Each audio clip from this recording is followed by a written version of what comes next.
नमस्कार मित्रों, हमारे चैनल में आप सभी का स्वागत है। आज की वीडियो में हम जानेंगे गरुड़ पुराण के बारे में। श्री विष्णु भगवान रूपी वृक्ष सर्वश्रेष्ठ है।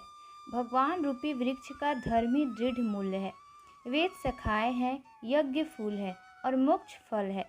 ऐसी विष्णु भगवान को नमस्कार है। श्री विष्णु भगवान के क्षेत्र नैमिषारण्य में शौनक आदि ऋषियों ने स्वर्ग प्राप्ति के लिए सहस्त्र वार्षिक हजारों वर्ष के यज्ञ का आरंभ किया।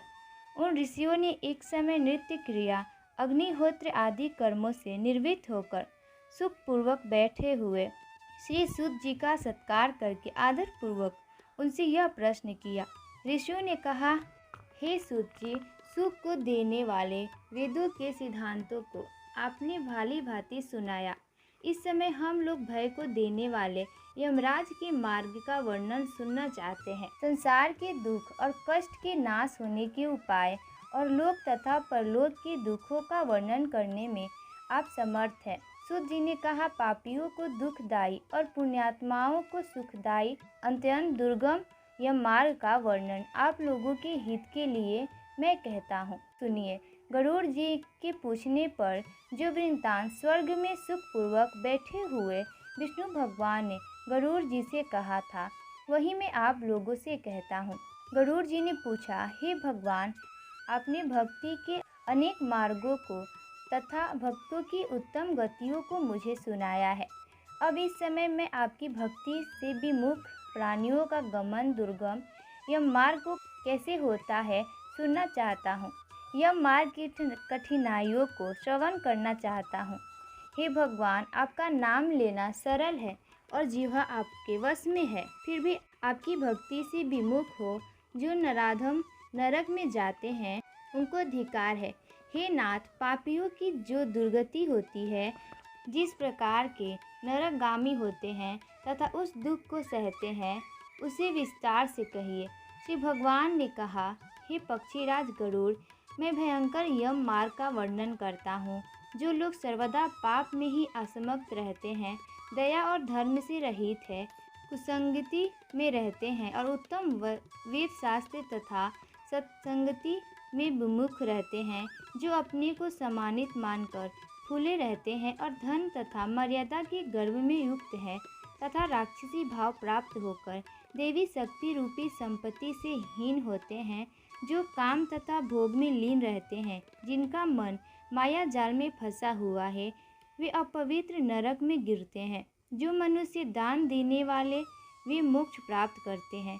जो लोग पापी हैं, वे दुख पूर्वक यम त्रासना सहते हुए यमलोक जाते हैं। पापियों को इस संसार के दुख जैसे मिलते हैं, उन दुखों को भोगने के पश्चात जैसे मृत्यु होती है, तब वे कैसा कष्ट पाते हैं, उसका वर्णन तुमसे कहता हूँ, सुनो। मनुष्य संसार में जन्म लेकर अपने पूर्व जन्म के संचित किए हुए पुण्य और पाप से अच्छे बुरे फल को भोगता है। शेष अशुभ कर्म के संयोग से शरीर में कोई रोग हो जाता है। रोग और विपत्ति से युक्त वह प्राणी जीवन की आशा से उत्कष्टित रहता है।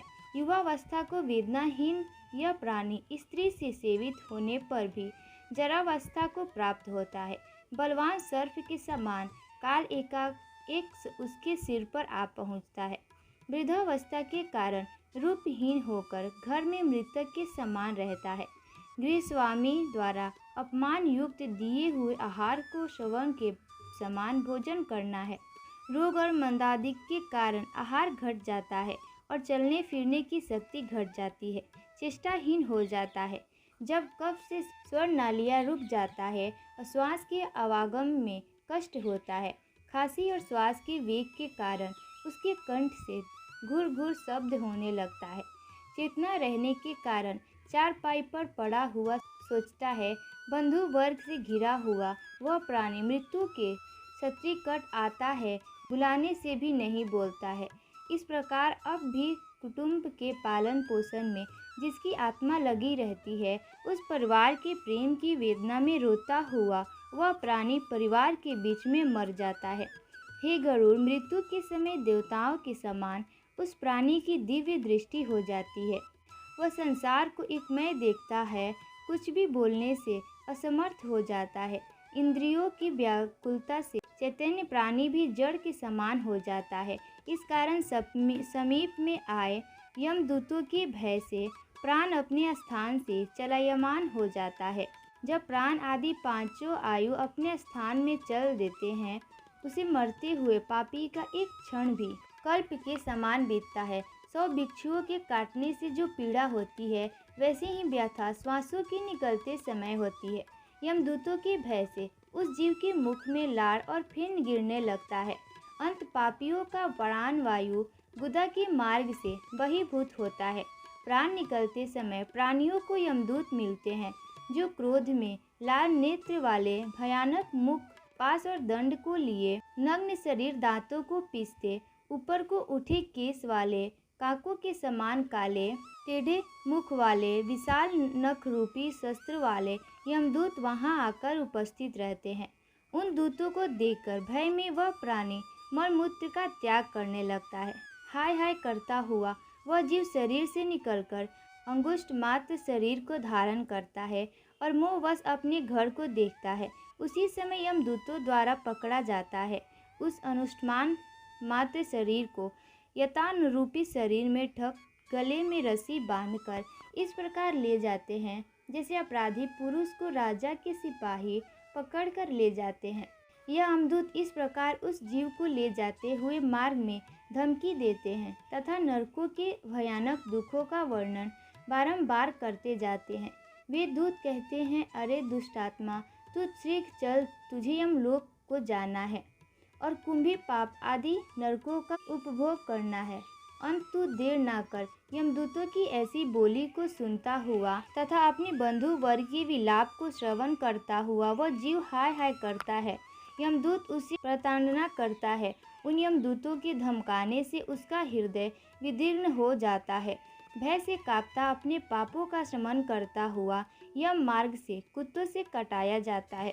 जब मार्ग में क्षुधा और प्यास से पीड़ित होता है, सूर्य के तेज और पवन की प्रबलता से तप्त बालू में चलना पड़ता है, छाया और विश्राम रहित मार्ग में चलने से असमर्थ हो जाता है, तब उस जीव को कोड़ों से मारकर यमदूत घसीटते हैं। ऐसे कठिन मार्ग में चलने से थककर गिरता है, मूर्छा खाता है तथा फिर उठता है। इस प्रकार वह जीव अंधकारमय यमलोक में पहुंचाया जाता है। वह जीव 3 अथवा 2 मुहूर्त में यमलोक में पहुंचाया जाता है। वे यमदूत उसके घोर नरक की यातना दिखाते हैं। यमलोक में पहुंचकर वह सजीव यमराज के दर्शन तथा 1 मुहूर्त में घोर नरकों की यातना को देखकर यमराज की आज्ञा से फिर मनुष्य लोक में आता है। यहाँ आने पर वह जीव पुनः अपने पूर्व शरीर में प्रवेश करने की इच्छा करता है, परंतु यमदूत उसे पास में बांधे रहते हैं। इस कारण वह क्षुधा तृषा के दुहस दुख को सहता और विकल होकर रोता है। तब मृत्यु के स्थान पर पुत्रों द्वारा दिए हुए दान को वह जीव खाता है, तब भी उस पापी जीव की तृप्ति नहीं होती। पुत्रों द्वारा दिए हुए दान, श्राद्ध और जलाजली में पापी मनुष्य को तृप्ति नहीं होती। इसी से पिंड दान पर भी वे भूख से और भी व्याकुल हो जाता है। जिनका पिंड दान नहीं होता, वे कल्प भर प्रेत योनि में रहकर निर्जर वन में दुख पूर्वक भ्रमण करते हैं। बिना भोग कर्म का क्षय करोड़ों कल्प तक भी नहीं होता है और बिना यम की यातना भोगे जीवों को मनुष्य का जन्म भी नहीं मिलता है। इसी से पुत्र को 10 दिन तक पिंड दान करना चाहिए। हे गरुड़, उस पिंड के प्रतिदिन 4 भोग होते हैं। उनमें से 2 भाग पंचभूतों के लिए होते हैं, जिनमें से देह की पुष्टि होती है। तीसरा भाग यमदूतों को मिलता है और चौथा भाग उस प्रेत को खाने को मिलता है। इस प्रकार प्रेत 9 दिन तक का पिंड दान खाने को पाता है। 10वें दिन के पिंड दान से प्रेत शरीर निर्मित होता है और चलने की सामर्थ्य होती है। हे पक्षियों में श्रेष्ठ, पूर्व शरीर के दग्ध हो जाने पर पुत्र द्वारा दिए हुए पिंडों से फिर भी उस जीव को देह मिलती है। वह जीव हाथ भर का शरीर पाकर यमलोक पथ में अपने शुभ अशुभ कर्मों को भोगता है। अब 10 दिन के दिए पिंड से जिस प्रकार शरीर बनता है, उसे कहते हैं। प्रथम दिन के पिंड से सिर, दूसरे दिन के पिंड से गर्दन और कंधा, तीसरे दिन के पिंड से हृदय बनता है। चौथे दिन के पिंड से पीठ, पांचवें दिन के पिंड से नाभि उत्पन्न होती है। छठे दिन के पिंड से कमर, गुता, सलिंग, भग और मांस पिंड आदि। सातवें दिन के पिंड से हड्डी आदि बन जाती है और आठवें नौवें दिन के दो पिंडों से जंघा और पैर उत्पन्न होते हैं। 10वें दिन के पिंड से उसी देह में प्यास और भूख की उत्पत्ति होती है। पिंड से उत्पन्न शरीर का आश्रय लेकर भूख प्यास से पीड़ित प्रेत 11वें और 12वें दिन के श्राद्ध को 2 दिन में भोज करता है।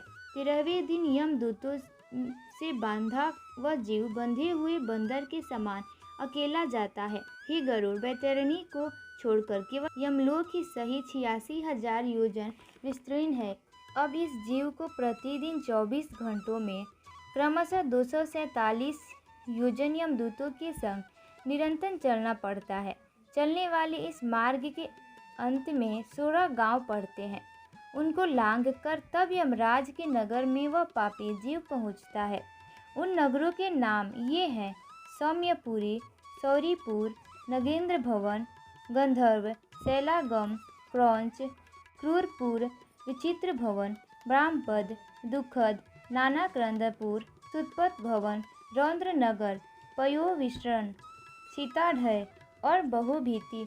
इनके आगे यमपुर है। यम के पास बंधन में बंधा हुआ वह पापी जीव मार्ग में रोता हुआ अपने घर को छोड़कर यमलोक को जाता है। दोस्तों, अगर आपको ये कहानी अच्छी लगी तो हमारे वीडियो को लाइक कीजिएगा और चैनल को सब्सक्राइब करना ना भूलिएगा। धन्यवाद।